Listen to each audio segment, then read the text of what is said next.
Halo pemirsa PAL TV dimanapun Anda berada, kembali lagi bersama saya dan saat ini saya sedang berada di SMK Negeri 2 Kota Palembang, di mana pada hari ini tanggal 3 Februari 2020 tengah berlangsung untuk hari pertama seleksi para calon pegawai negeri sipil di lingkungan Provinsi Sumatera Selatan.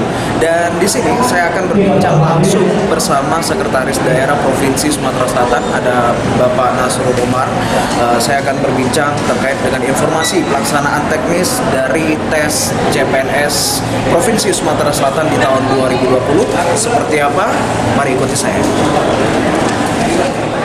Baik pemirsa PAL TV, sekarang saya sudah bersama Pak Nasrul Umar ini selaku Sekda Provinsi Sumatera Selatan. Halo Pak. Selamat pagi, assalamualaikum warahmatullahi wabarakatuh. Waalaikumsalam warahmatullahi wabarakatuh. Sehat Pak ya? Siap. Alhamdulillah. Semangat Pak. Semangat pagi. Bapak di sini selaku ketua dari pelaksanaan juga Pak ya? Ketua Panitia Seleksi. Panitia Seleksi Provinsi Sumatera Selatan. Baik.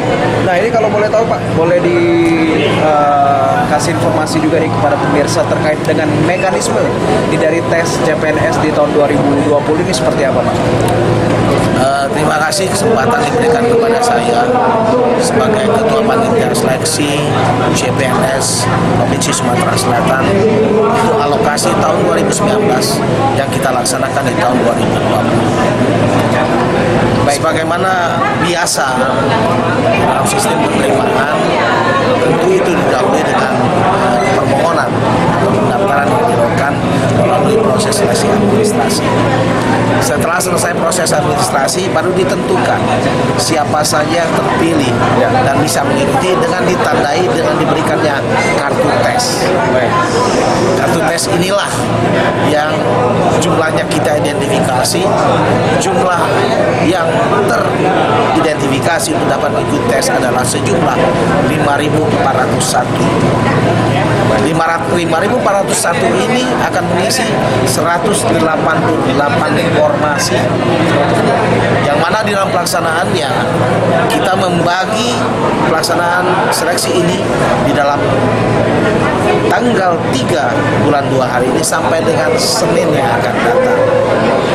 Per hari itu kita laksanakan 5 sesi dan per sesi itu sebanyak 150 orang. Dalam hal ini sekaligus saya ingin menghimbau kepada anak-anak kita sekalian yang ternyata dinyatakan lolos untuk ikut seleksi. Tolong datang tepat waktu.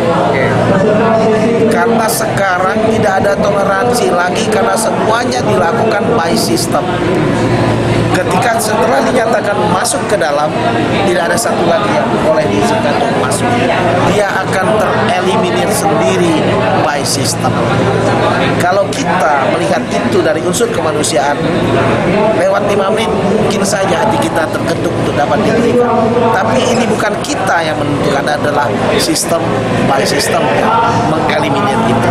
Dan oleh sebab itu, kepada para peserta anak-anakku sekalian yang ingin mengikuti tes CPNS, saya harapkan berkorban sedikit untuk minimal 1 jam sebelumnya sudah berada di tempat ini. Ini penting karena sudah belajar susah-susah, sudah melalui proses seleksi administrasi yang susah-susah, begitu tes terlambat. Antisipasi itu sehingga mudah-mudahan cita-cita kalian akan dapat bisa kalian capai. Baik, itulah tadi pemirsa perbincangan saya bersama Pak Nasrul Umar ini selaku dari Ketua Panitia Seleksi CPNS di tahun 2020 ini dari lingkungan pemerintah Provinsi Sumatera Selatan. Sudah jelas disampaikan oleh beliau tadi bahwasannya untuk peserta yang mengikuti tes CPNS di tahun 2020 di lingkungan pemerintah Provinsi Sumatera Selatan ini sebanyak 5.401 peserta dan akan berlangsung mulai dari hari ini tanggal 3 Februari 2020 sampai dengan tanggal 10 Februari 2020, di mana perharinya akan dibagi masing-masing sesi. Ini ada 5 sesi dan terdiri dari 150 peserta, terkecuali pada hari Jumat yang hanya terbagi dari 4 sesi tes dikarenakan hari Jumat. Dan juga himbauan tadi yang sudah disampaikan oleh Pak Nasrul bahwasanya untuk peserta diharapkan ini jangan terlalu terlambat untuk datang ke lokasi tes dikarenakan sistem dari aturan tes PNS ini akan otomatis tereliminasi jikalau peserta ini terlambat hadir di lokasi tes pelaksanaan CPNS. Demikian yang dapat saya informasikan untuk pemirsa. Saya Oktav Farisi dan kameramen Amanda Lydia. Kita kembali ke studio.